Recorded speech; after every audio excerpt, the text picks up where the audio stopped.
which comes up with deep emotions. It's not just experiences, it's the emotional impact of those memories at the time when we experience them. They come up to us visually and they really hold us captive. So one of the most powerful ways of using meditation is going into a state of meditation, where initially you practice all that. At that point in time, bring up some of these memories. The simple word to remember it: relive and relieve. And you experience that memory in all its negativity. And that is where the concept of that sensation helps. As you sense it, experience it without fear, you will find gradually, when I say gradually, within 2 minutes actually, you will find the power of that negativity is lost.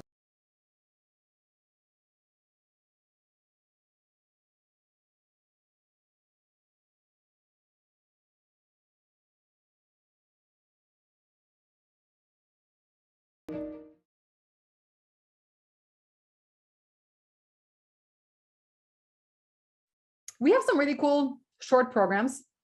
One of them literally started today and will be with the lovely Tracy, who will join us soon, about what is beyond mindfulness. So we have a short program on that for anyone who is interested. It's 6 sessions weekly. We have another really cool short program about personal agility. So a few of you who would have been in our webinars before over the past couple of years would have seen Meenakshi, who is originally Indian, now lives in the US and is an agile coaching professional and just a really, really cool chick. Anyway, so Meenakshi is starting her first personal agility at work program through us. That's starting on November 7th, I want to say. And yeah, it's for anyone, coach, non-coach. It's more like a life skill and a work skill. About how you can kind of embrace agility more and become more agile, and what good things that can lead to, especially in the workplace. You know, with many people kind of doing this whole remote thing for the first time in their life, it's personal agility is a great skill to learn. In addition to that, we have all of our lovely regular programs. So if any of you out there are not credentialed coaches yet, you know who to talk to. We have multiple coach training programs starting every single month. So we hope to see you in those when you are ready to join us. And that's it. And Tracy's still not here. Maybe I'll give her a call. No, that's okay. Yeah, when you're at, by the way, I mean, Meenakshi is still Indian, except that she happens to be in the US. She's still Indian, just like I'm still Polish. Yeah, I know. I just meant like, you know, she brings a global perspective because she's multinational. Okay, yeah, Margaret, you're quite right. I mean, many people get surprised when I tell them I don't really meditate anymore. That's true. I just don't, because one is, like you said, you walk sailor, I walk on my own, or during that period I'm listening to some music and that takes me to a different space. So at the end of the day, I think most people don't understand this fine difference, that it's not meditation, it's not an altered state of consciousness. It's simply that you really stop following your thoughts wherever they lead. When you sort of keep following your thoughts from point to point, and if it keeps jumping, it's just plain madness. It's plain crazy. You don't know where you're going to end up with. You lose focus. So that's what meditation is about. Like you know, she just looks out of the window in the garden and looks at the birds and the flowers and whatever it is, and that's meditation for her. And for each one of us, there's a form of meditation, and that's all that you really need to do. So the formal kind of meditation that we do is something which could help you get into that state and probably get you disciplined to be able to just sit quiet for a while, so that you develop the patience, you develop the like you talked about learning agility, the agility to meditate, resolve, etc. And that's all where that helps. But after a period of time, you may not necessarily just do it that particular way. And especially if you are listening to a guided meditation and stuff like that. My sincere advice is to get rid of it, because that anchors you to a time and space. And without that guiding meditation or a sound or whatever it is, many people find it extremely difficult to move out of it. So that's the worst thing to get hooked onto it, just as bad as any other addiction. So you just have to learn to just flow with whatever it is. And as if whatever you are observing, you are watching like the clouds in the sky, and that's what it is. You're not obsessed about it. You're not caught in those thoughts. And that's what meditation is, as defined in the Yoga Sutras by Patanjali. And it has 6 steps. Before that, it's a 7th step, and the final step is called completely disengaging, totally. The ability to focus on one thought disengages you, gives you the ability to disengage from all thoughts. So whatever questions you may have, I'm quite happy to answer. Magda has already posted that question there.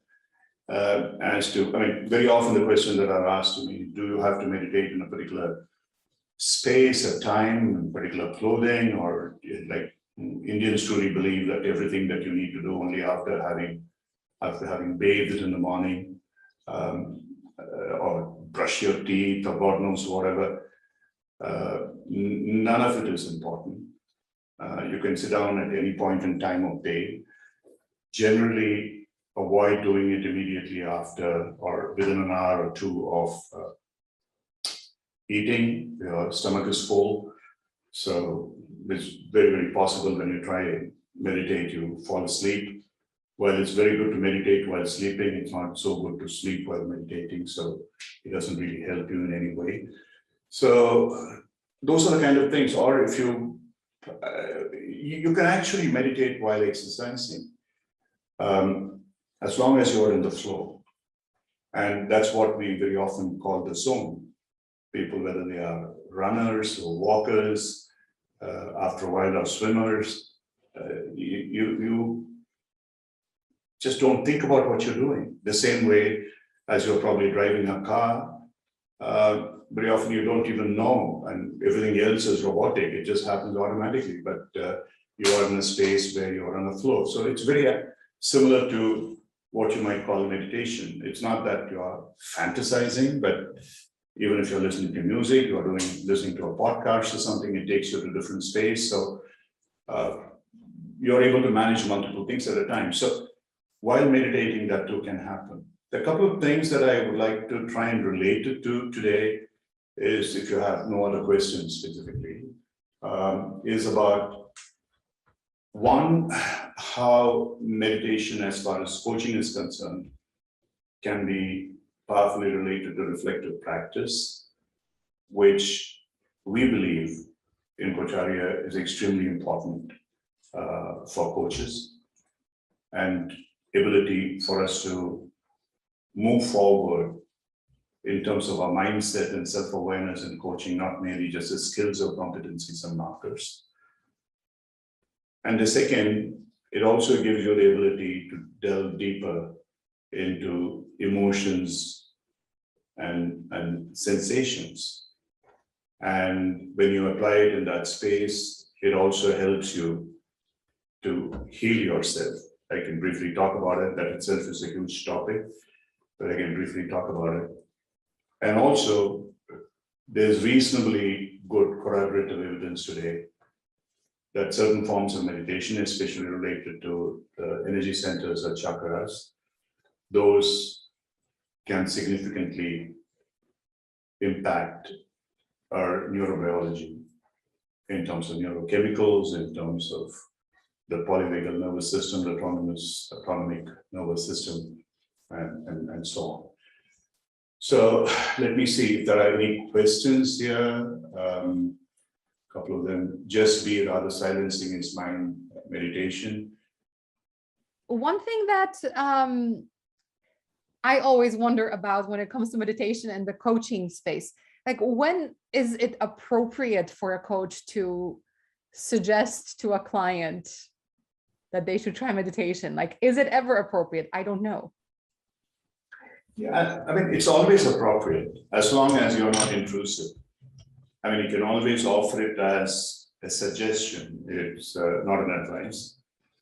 And so far, in my experience, and I've worked with people of different faiths, colors, race, etc., no one has ever turned it down. And when you explain meditation as a non-denominational, I wouldn't say irreligious, but non-religious kind of practice, when it helps you to clear your mind, as it were, when it helps you to focus on important matters, sometimes even enhance your intuitive abilities. I think very few people refuse that. And when this has been my experience so far, I've never had one person turning it down. And even when I do these centering sessions in my classes, I always start with this offer that if you're not comfortable with it, you don't have to join.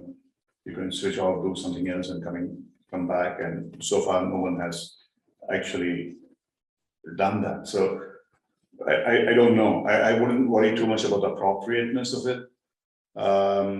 It's almost like asking, is it appropriate to ask a person, what is it that you would like to discuss as an issue today, in a coaching session, which is obligatory, as it were. Almost in the same lines, there is absolutely nothing wrong to say, hey, would you like to center yourself? Or can we together center ourselves? Or at a later point in time, would you like to understand a little bit more about meditation if you're interested?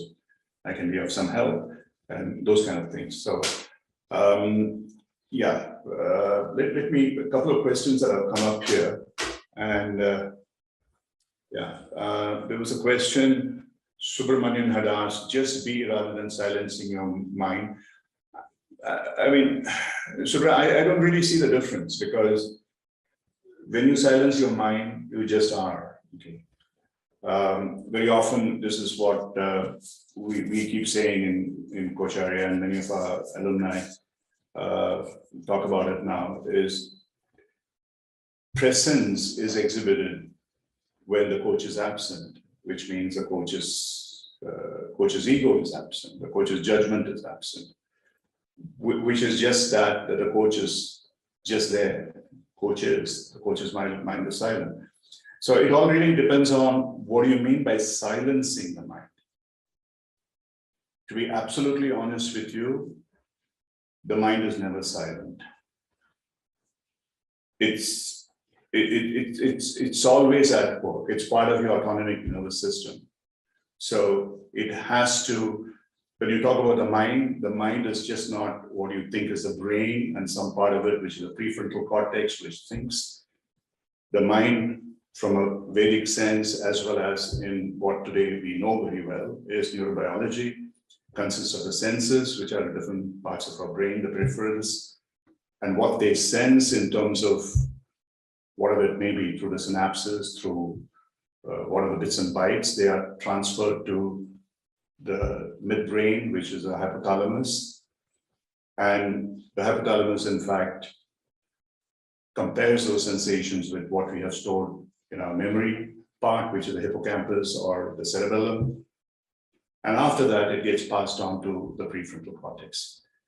So even if your understanding is the silencing is, yes, the prefrontal cortex is absent, so it's not really thinking, and therefore I'm feeling that it's silent, there are other parts of your brain which are continuously active, because that's necessary for your survival. It's something like when you're asleep, when the parasympathetic nervous system is active, taking care of you, that part of the polyvagal system.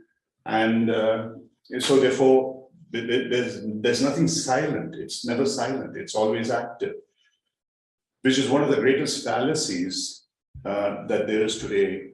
And I'm moving to a completely different space. In earlier days, it was all believed, and even till about, I would say, 20 years ago, that there were only 4 known brain waves that were in existence, which were the beta, which is where we are, usually 12 to 20 hertz when we are active. And then when we slow down, when we meditate or calm down, then it becomes 8 to 12 hertz, which is alpha. And below that are the theta and the delta.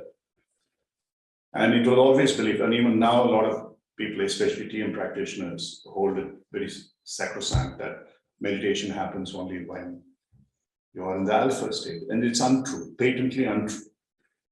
Herbert Benson established, and before him, people had attempted it, working with the Tibetan Lamas.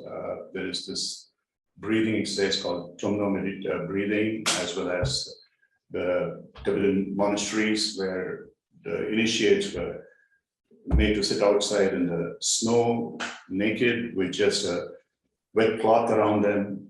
They had to practice meditation to raise their body temperatures by about 10 to 15 degrees, which would kill them normally. And it dried this the cloth, and they had to come back with a dry cloth to prove that they have been successful.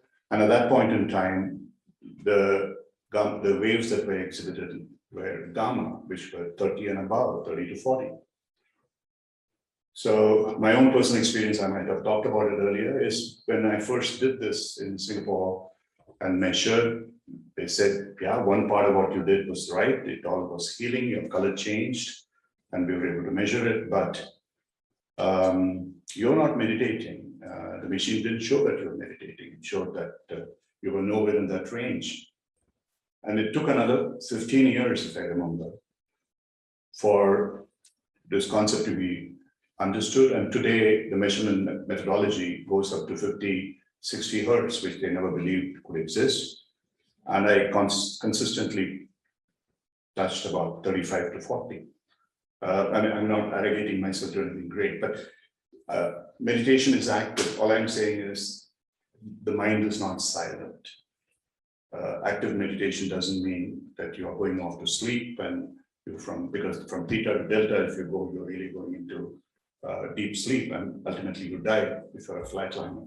So that's a very, very long-winded answer to a short question. A couple of others before I start sparring with Tracy. How to keep people committed to the practice even they don't see? I have no idea. How do you keep people committed to coaching if they don't see the immediate result, they don't want to be coached? Don't coach them, that's all. I mean, these are questions for which there are no answers. If people don't see the result or they are not interested, they won't. But most people, if they sincerely try it, they would find something. So honestly, I'm not good enough to give you an answer on this. What he does before I start a coaching session, I don't do anything, to be honest. I mean, let me not pretend.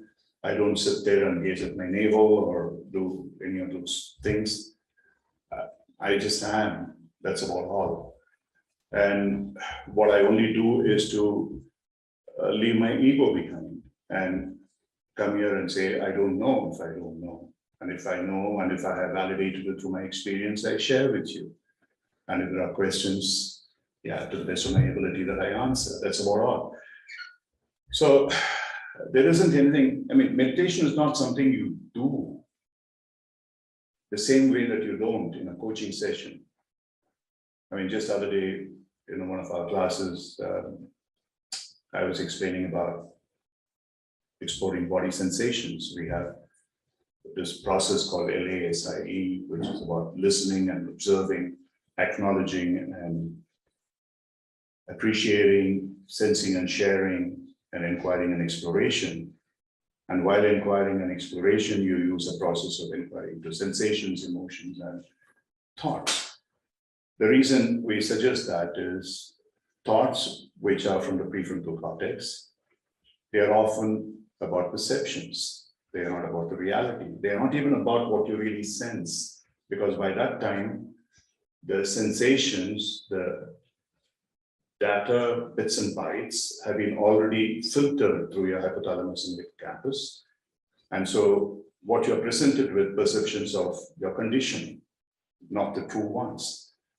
So if you really want to go into raw data as well, metadata, or whatever you want to call it in cyber language, you need to go to the emotions, which are more real than thoughts, and sensations, which are truly real. They are the exact way that you have received it. So if you have experienced something powerful, so you just invite the client while talking about something where they have struggled, they are frustrated, whatever is happening, instead of asking a silly question like, what are you feeling? Which doesn't mean a damn, because 99% of the time the person is going to say what he is thinking or she is thinking, not about what really are the emotions. However difficult many of you may think that getting into emotions is difficult, it's not. It may be simpler to just ask, hey, can you, if you like, with your permission, may I invite you to, as you sit there, experience it and try and see, as you relive that experience, is there anything that is coming up in your body? And where is it coming up? You may not immediately get an answer. You need to refine that technique a little bit. But believe me, it's miraculous. I've had experiences of people coming up with stuff that you can never believe. Yeah, you know, I'm feeling this really, really strong sensation in my stomach or in my heart region or whatever. What does it look like? What color? How does it feel for you? And as they look at it, what is coming up for you as you look at it? In terms of emotion, in terms of thoughts. My God, you know, the brown water flows in a much more real way, authentic way than all that they would have described earlier to you as perceptions. You can achieve things in 10 minutes, what would take you hours to be able to achieve. So, and in order to do that, you need to be completely open. And that's where, again, ad nauseum, they keep saying, unconditional positive regard, empathy, and congruence. You don't violate your authenticity, you are there, but keep your opinions to yourself. And so the question that was asked of me by one of our learners is, how is it happening? I need to know. He said, I was a bit rude, unfortunately. I said, you don't need to know. It's none of your damn business. You as a coach, you need not know anything that happens with a client. Just inquire humbly with the client what's happening to you. That's all you need to know. You don't need to know if the client has sensations in the stomach, this is what it means, or heart, it is what it means. No. You can learn about it for yourself. I can teach you that, but that's irrelevant. When I'm working with a client, I would never do that. So prepare myself for a coaching session. You just leave my baggage behind me, that's all. Whether it's a training session or a coaching session or whatever it might be. Try and be completely mindless, not mindful, because that stuffs you with arrogance about what you know. You start expressing your opinions in a biased way. So, which is where the concept of mindlessness comes in. And there was another question here. Thank you for validating mind is never silent. I understand people say, turn off your mind. You can't. I mean, Patricia, this is one of the, and again, I think I did talk about it earlier. People think, you know, meditation, all that is going to happen to you is some fantastic things that you will see the lights and you will see stars and rubbish. It's all nothing. Nothing of that sort happens. When you start meditating, if you're a first-time meditator, all the garbage within you is going to come out. You're going to feel that you are in the midst of flowing sewage. Be prepared for it. At the lowest depths of your being, your guilt, shame, your regrets, and everything else, all that in the Freudian, Jungian iceberg, which is residing at the bottom feeding fish, stuff will come out. And it takes several sessions before that gets cleaned up.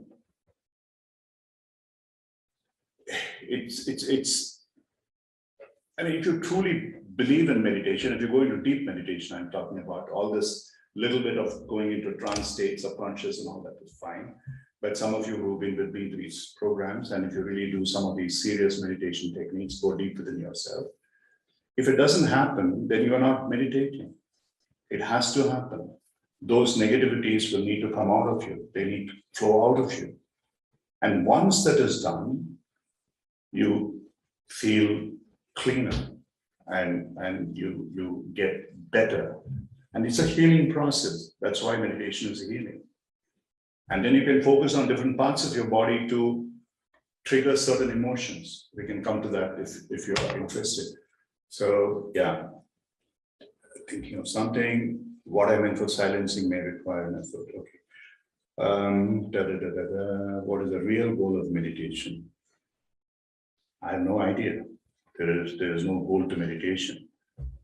If you want to find out about yourself, your true self, you meditate. I mean, these are questions like this really, these are cognitive questions. Leave that brain of yours behind. Why should there be a goal to everything that you do? If you're talking about a being state, what is the goal of being in the being state? If you don't know, don't do it. And I'm not trying to discredit any of you, but please, I mean, the whole point of meditation is that you discover a part of you that you are not even aware of. The part of you is not silent, but it's your basic nature. Maybe you'll discover your purpose, I don't know. But don't expect it. In initial stages, the more you expect, the less you will get. Meditation is not about setting a goal. It's not about an objective. You can use the meditative state to visualize towards an intent. But then you need to achieve that level of proficiency to be able to do it. At which point that intent has to be really serving you as well as everybody else. It cannot be selfish. Otherwise, it can be damaging for you. So, anyway, I'll stop here. Tracy, you always have great questions and stuff, and we talked about reflective coaching in the session yesterday and other stuff. And after you left, we went into details of how to look at sensations, emotions, etc. So, whatever comes up for you. And if there's something that is coming up on the chat box as well. And please, I mean, Venkat and I and others, I'm not trying to sort of belittle your questions, but these are, if you really want to experience meditation, you need to leave that part of you behind. The scientific mind always thinks that we need to be in the state of inquiry. And is the be all and the end all of all the great Western knowledge. The Eastern knowledge, no, it's not. The inquiry is about within, not outside. And by discovering what is within you, what's happening within you, you can discover a lot more about the outside. And this is what Daniel Goleman says, even in his own emotional intelligence model, that unless you become self-aware, you cannot be socially aware. And that's really what we are talking about here. And for you to be able to inquire within, don't look at goals and objectives and KPIs and OKRs and all that rubbish. Just be. Try and sense what's going on within me. Why do I even ask these questions? Why can't I just relax and be? And if you are in that state, automatically something will happen to you. And believe me, that's really what happens. Okay, is there anything else that really, not always state of inquiry, state of acceptance. Yeah, absolutely, but yeah, it's the 4 words that I normally combine for this purpose is love, compassion, acceptance, and gratitude. these are the four that flow together. And when you actually meditate and you start breathing in and out in a very structured way from your heart space, and that's really the space that you become. One of expanding in love, expanding in compassion, expanding in acceptance, and expanding in gratitude. Each one builds on the other. And these are truly the noblest of all our emotions. And they get rid of all the negativities that we have. And that's truly the state at which a coach should operate. And when you do that, you let go of all your ego, you become mindless.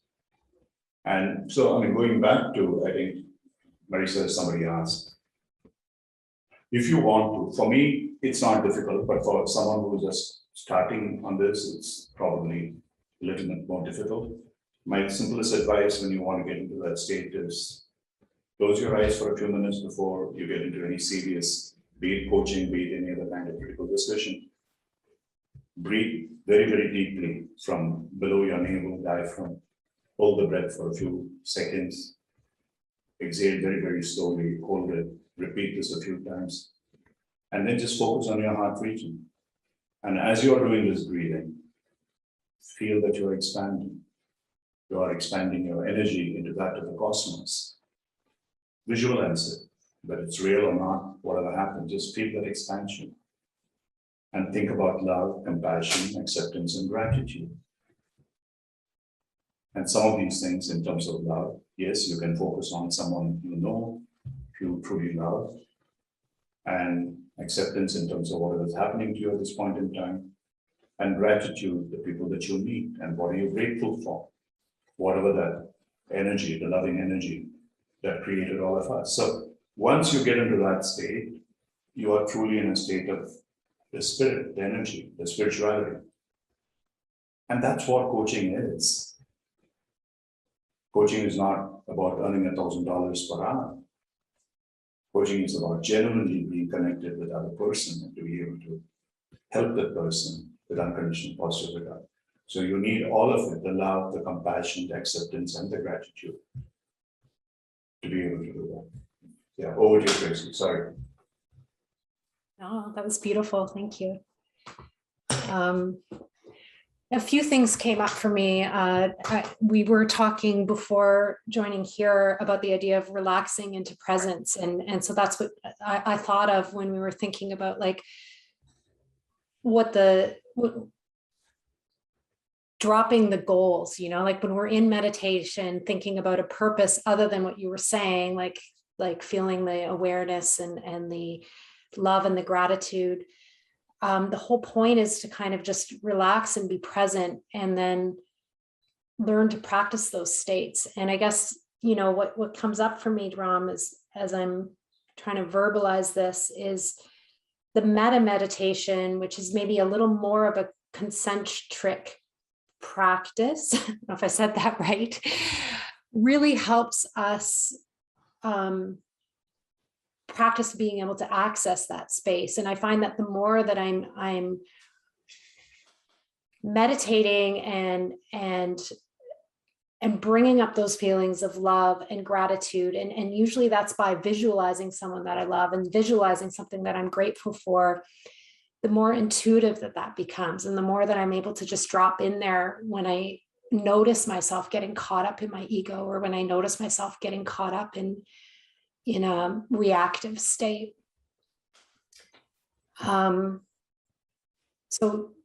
So yeah, I wanted to explore that with you, because I know that you have a few practices that you've shared on here with metta and ho'oponopono, if that's the correct way of saying it. That's really like working on cultivating that gratitude, that love, that forgiveness, and the compassion. And I guess that would be as far as we would want to go in terms of having a purpose for meditation. Would you agree? I do, but let me expand on it a bit. You know, the reason why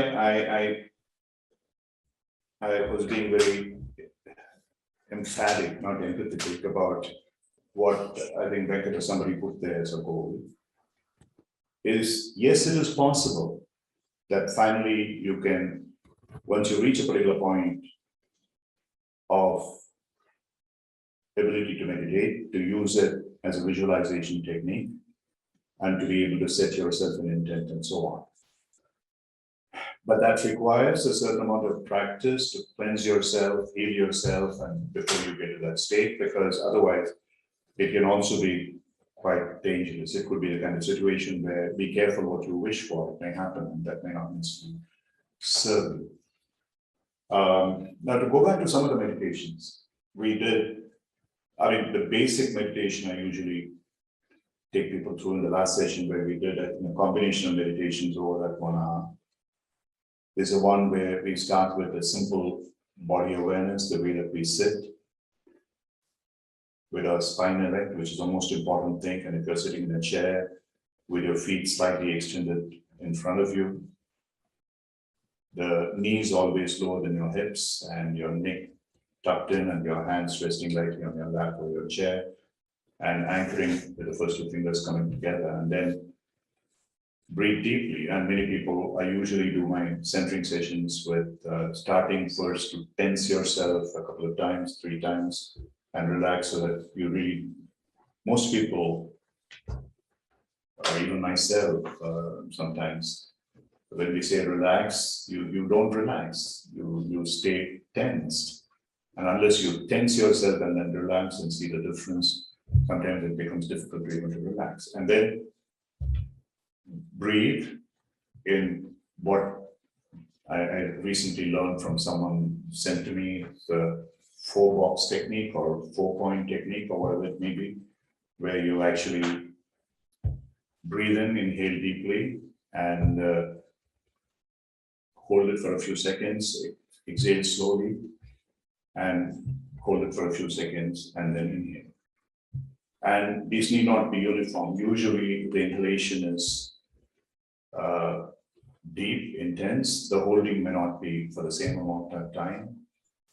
If the inhalation is once you start practicing, once you know it well, it may be about 10 seconds, but the holding may be just 5 seconds, both before and after the exhalation. And the exhalation may be about 20 seconds or so, at least twice as long, sometimes twice as long.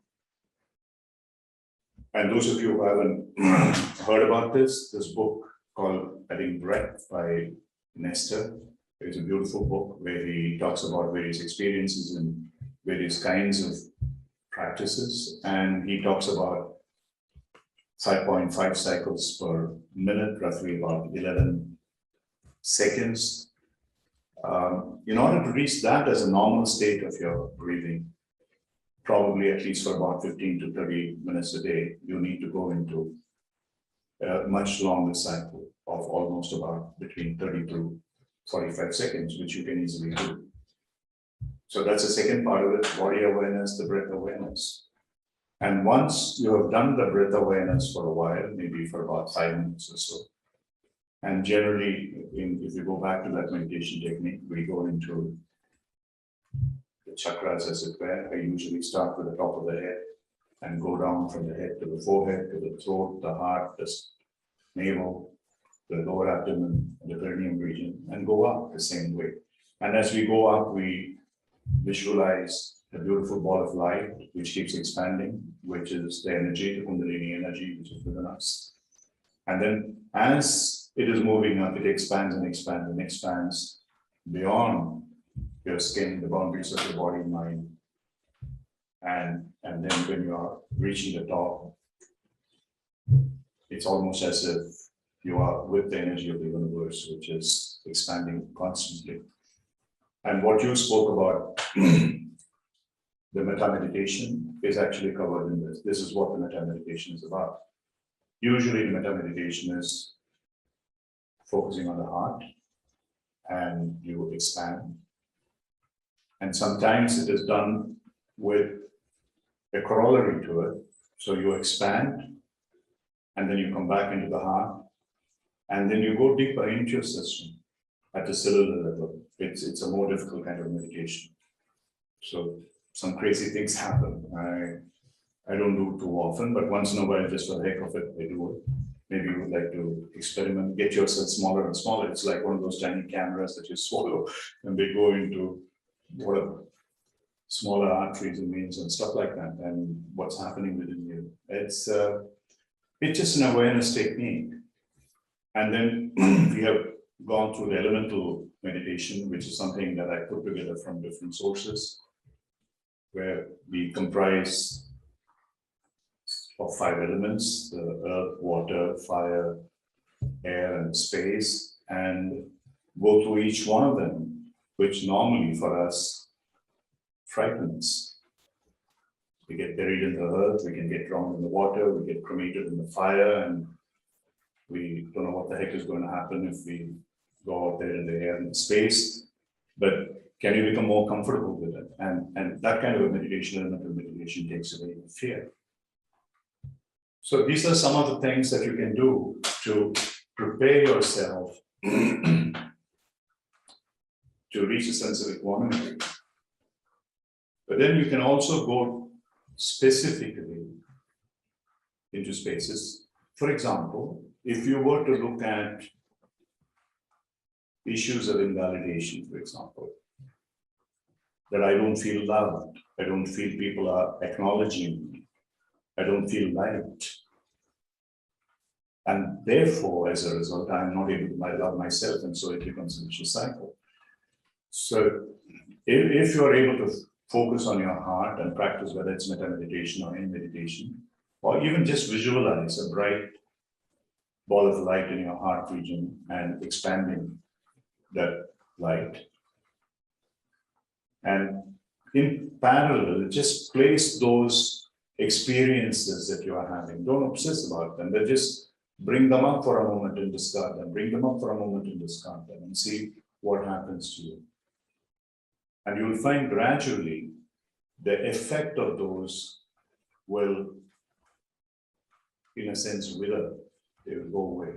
It's almost as if we are holding these memories in our mind space, whichever part of the mind it is, the hippocampus or the cerebellum, wherever it is, or even at a cellular level. Actually, in visuals, even if it's a PTSD kind of stuff, the traumas.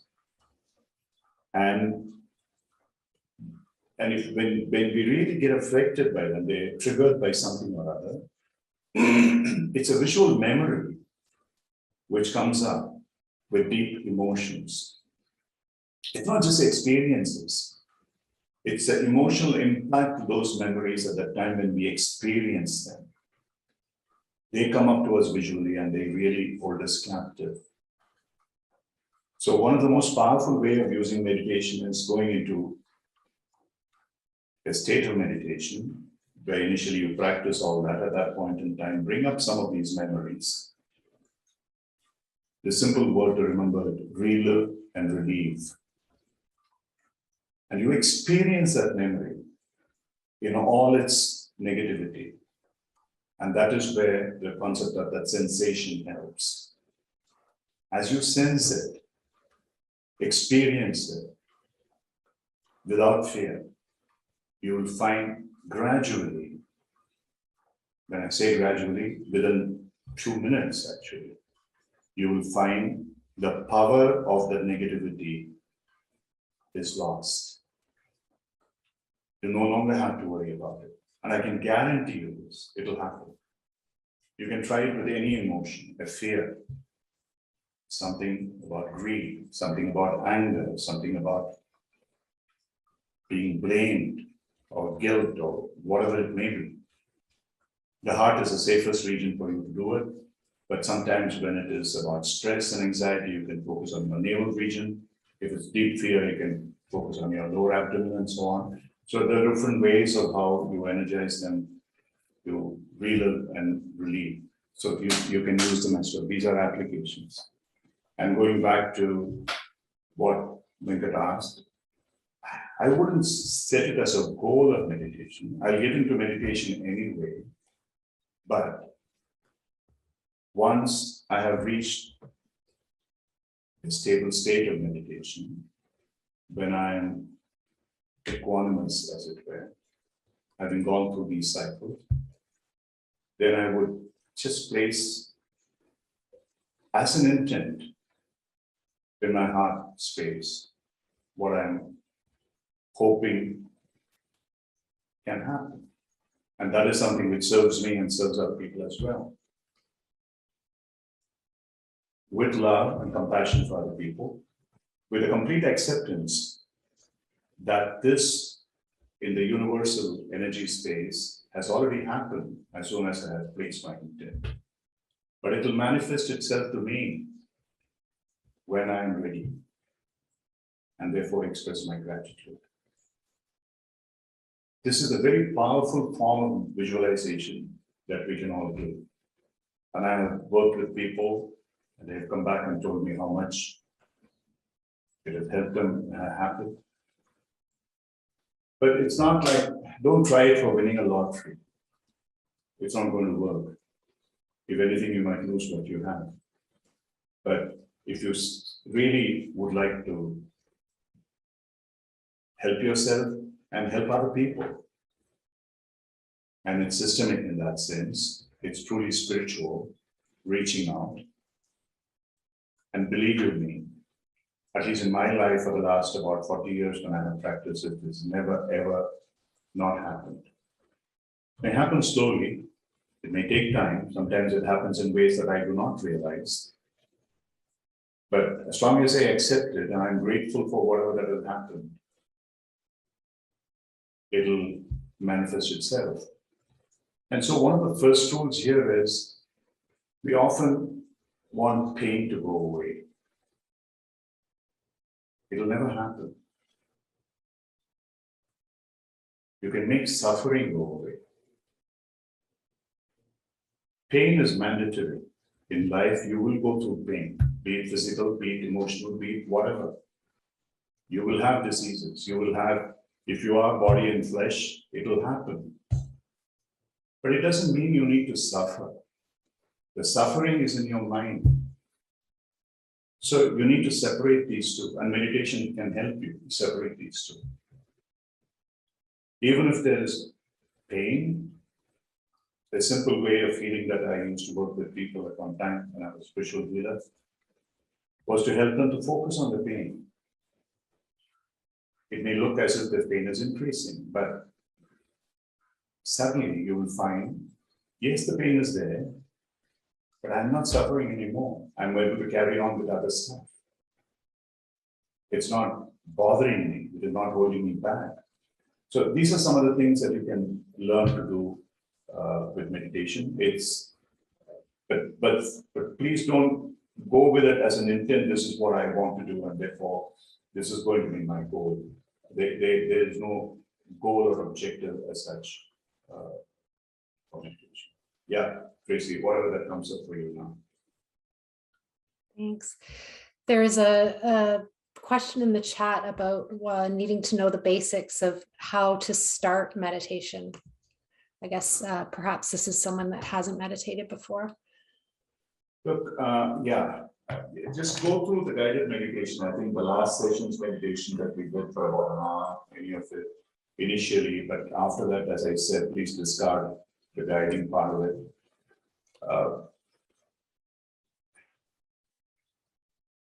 The whole concept of yoga is a very powerful way to learn meditation, because it talks about the various steps. Of course, the first two steps are about behavior, the universal code of behavior, and the daily code of behavior, as it were.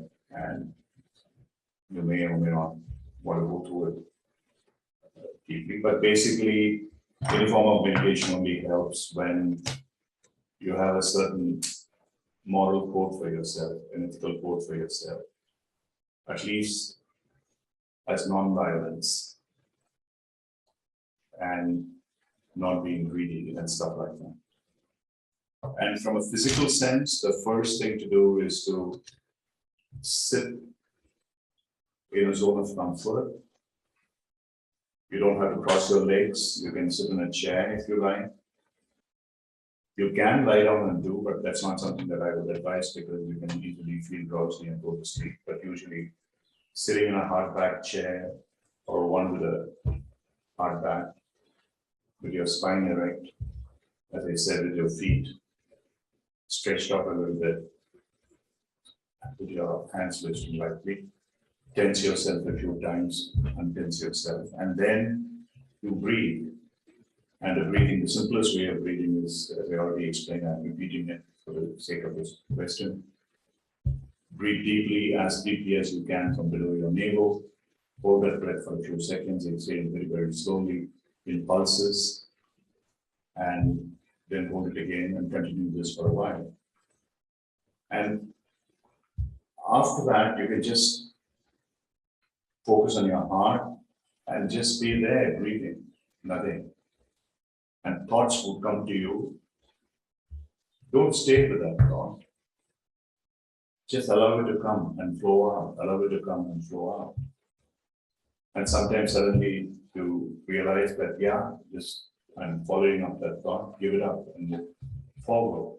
So, and lots of things will come up initially when you start meditating. As I said, it's like a clogged sewage pipe opening up. All kinds of negative emotions will come up.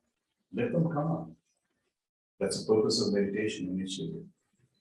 And don't go with them, don't regret them. It's just you. You have to accept who you are. And that's what is within me, that's coming out now. That's fine. And you practice it, but be consistent. In order to be a good meditator, you need to sit for at least about 20 minutes. Once a day is enough. You can do it twice, that's fine. But if you're able to do at least once a day for about 20 minutes, and initially you practice that with that rigor, and you see that something is shifting within you. And gradually, as you go through that process, then you can learn to do it without that rigor of sitting in one place. You can do it while walking. You may sit wherever you want. And initially, you can use a guided meditation and so on. So that is what I would advise you. So you can go back to, we have multiple tapes in Coacharya, 20 minutes, 40 minutes, and so on and so forth. Last one was about 45 or 50 minutes, I don't remember. You can use that. And if you have any problems, please post the questions on our support, and I'll certainly take the time to answer those. I think that is what I can say. That is as basic as it can be. But once you've gotten used to it, as I said, you don't have to really follow any particular set routine. Any activity that you are in, be it like Nagda was talking about, what was it, power washing or whatever, it could be, for me, to be very honest with you, I get into a meditative state while I'm washing dishes, because I can't cook for nuts, but so we don't have a maid someone, so my responsibility is to wash the dishes, and I quite love it. So it's very meditative. Doing walking is for me meditation. For my wife, cooking is meditation. So for different people, different things are meditation. For most people, music is meditation. So if you really love some music, whatever the music is, whether it's Beethoven or whether it's classical Indian music or something else, soul music, or it could even be Beatles. If you really love it, so long as it's not one of those horrible tectonic, whatever they call it, EDMs or whatever kind of music which breaks your brains, anything which is harmonious or anything which is soothing is always highly meditative. These are things which should help us. Yeah.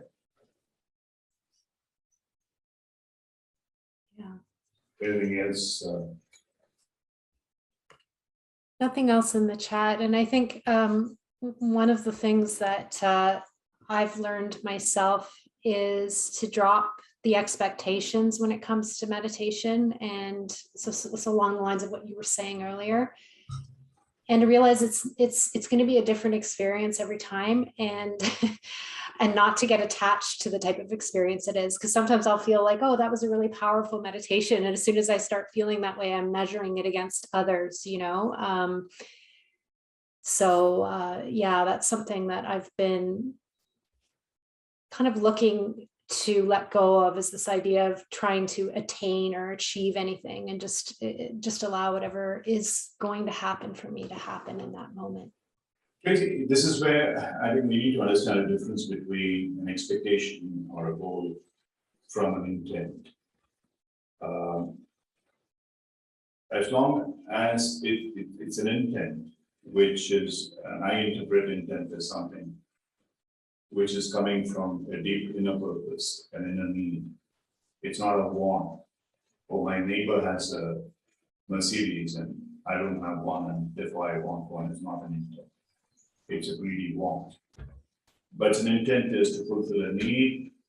I need to get somewhere, I need to study something, or I need to help somebody to do something, whatever it is. I may not have the means to do it. I would like to be able to do it. That kind of a stuff, which is going to benefit me and also benefit another person. It makes me feel fulfilled and it helps another person. That's a genuine intent, which is not limited to me, which is expansive. And that certainly can be the purpose at the end of a meditative session. And you can derive great benefits from it. One of the most beautiful books that I read, and still is a Bible for me, is a book called Creative Visualization by Shakti Gawain, and I recommend all of you. So please read that book, and she goes through those steps similar to what I have expressed, and then how you visualize and how you manifest it in your mind as a reality and let it go. And the most important thing is to let it go. You don't hold it, you don't have an expectation, and you accept that it will happen. And so those are the kind of things that we can do. And for those of you who are really serious about meditation, we have this couple of minutes that close with that, is do the Vipassana program. It is one of the most powerful meditations that I have gone through. It's 10 days of silence. It does an enormous amount of good. And I think it should be a prescribed process for any aspiring coach, because it truly would help you understand who you are.